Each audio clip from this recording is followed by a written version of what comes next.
Hi guys, this is Clinton and today we'll be focusing on paper 1, mathematical literacy for grade 12, guys. So we have finance, which is 60% is the weighting of the topic. So you also know if finance focuses on the money, it also focuses on the budget, interest, loans, credits, and taxes. As we know, interest, we have simple interest and compound interest. So basically, they might ask questions based on the yeah on the interest. I may find you to get the simple interest or to get the compound. If compounded yearly, compounded monthly, they will give you instructions. So for budgets, guys, we have income and expenses. You might be given budgeted expenses or budgeted income. On the expenses, we have fixed expense, variable expense, and which what do you call those ones? Those ones that seasonal, your seasonal expenses, they only come once in a while, if I'm not mistaken. They may come once, twice, or third maybe, but they usually don't come. So we have other income, income. We have person might earn salary. They include it on the scenario. They will ask you type of the questions like, uh, find how much person gets left, or person the money that person will live with if all debts are paid or all expenses are paid. I'm ask this type of questions. So for the interest, we covered that one. For taxes, we know, guys, is always 15%. Well, there's some other questions they be like 14%. But most of the cases, 15%, when you need to find the excluded tax. So basically, you're going to take the amount, times it by 100, divide by 115 to get the amount excluding tax. For the tax, you know that how this thing works. So basically, for the data handling, which will be 35%, for data handling is all about working with information. It's about collecting data, representing data, analyzing data, and interpreting data.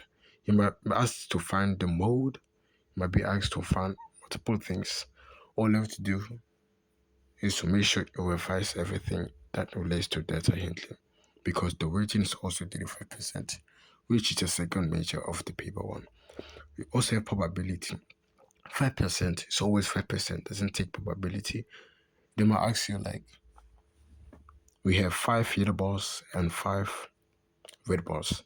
They may find you to find the probability of choosing yellow balls. So basically, you're going to add them all together, which gives you 10.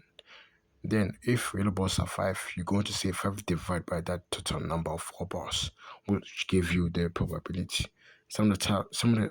They might ask you to convert it into decimal. You just need to take a calculator. If you're using Kesha, you can go to SD. I don't know what everything called, but it's certificate to decimal, if I'm not mistaken. Yeah. So, including growth, as I've seen, this one depends on the question. They might give you a scenario to choose from which one. So I think we should skip that one. So let's go to the structure of everything. So question 1 basically state marks, of course, which is for questions from finance and data handling, which is supposed that 60%. The reason why 60% because to also include it in another question. So we have question 2, which is finance. Finance is 60%, like we said, of course. That's what I said. Or 60% is if even when they're going to include it on another question. That's why 60%. Question 3 of data handling 35%. So basically included from question 1 and also question 3. And question 4, they integrate them all together. They mix all together, the finance and data handling. And including growth charts, assessing application measures, it depends on the scenarios. They will give you the scenarios and table of things. Also, know probability works on this thing. Probability is always 5%, like we also said. Like we said, guys, like it's very bad, but let's just go to them. Like you might find two questions, two more, but it's less than 5 questions that deals with probability. They will give you only a few questions. That's why they say it's 5%. And they say each question can contain more than one context. Depends on the thing you spoke about. For example, or question 4, they integrate them all together. So basically, two contexts. They say not each paper might have, yeah. In metric, most of the times, papers say 4 or 5 questions, excluding excluding the cover pages, if I'm not mistaken. Thank you, guys. Thank you for watching.